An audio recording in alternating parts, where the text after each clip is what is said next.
Harihara TV பெருமையோடு வழங்கும்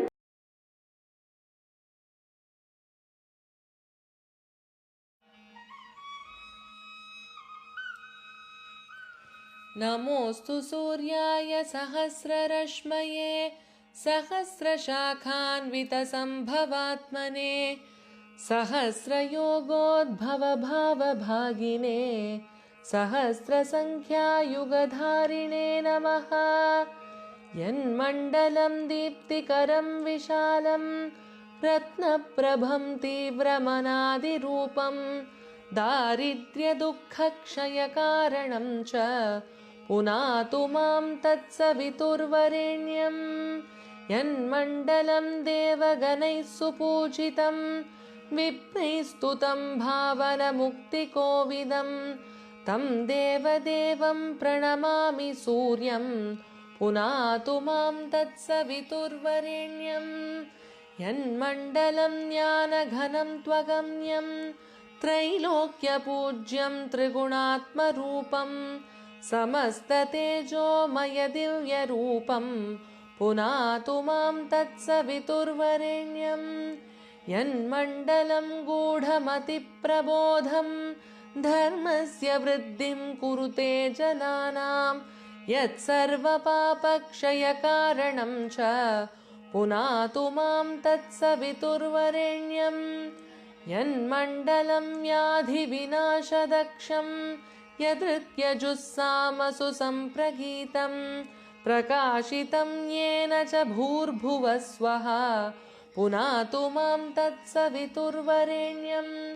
यन्मण्डलं वेदविदो वदन्ति गायन्ति यच्चारणसिद्धसङ्गाः यद्योगिनो योगजुषां च सङ्गाः पुनातु मां तत्सवितुर्वरेण्यं।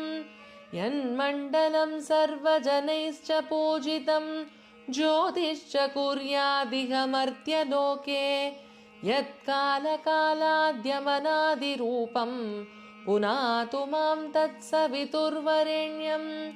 यन्मण्डलं विष्णुचतुर्मुखाख्यं यदक्षरं पापहरं जनानां यत्कालकाल्पक्षयकारणं च पुनातु मां तत्सवितुर्वरेण्यं।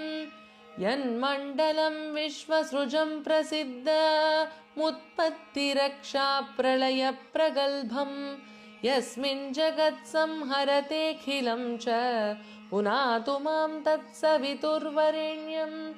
यन्मण्डलं सर्वगतस्य विष्णोरात्मा परं धाम विशुद्धतत्त्वं सूक्ष्मान्तरैर्योगपथानुगम्यं पुनातु मां तत्सवितुर्वरेण्यं। यन्मण्डलं वेदविदोपगीतं यद्योगिनां योगपथानुगम्यं तत्सर्ववेद्यं प्रणमामि सूर्यं पुनातु मां तत्सवितुर्वरेण्यं। सूर्यमण्डलसुस्तोत्रं यः पठेत् सततं नरः सर्वपापविशुद्धात्मा सूर्यलोके महीयते। इति श्रीभविष्योत्तरपुराणे श्रीकृष्णार्जुनसंवादे श्रीसूर्यमण्डलस्तोत्रम्। இதே மாதிரி ஆன்மீகம் பற்றி நீங்க இதுவரைக்கும் அறிந்திராத பல தகவல்களை தெரிஞ்சுக்கிறதுக்காக எப்போ இணைஞ்சிருங்க, சப்ஸ்கிரைப் பண்ணுங்க ஹரிஹரா டிவியை.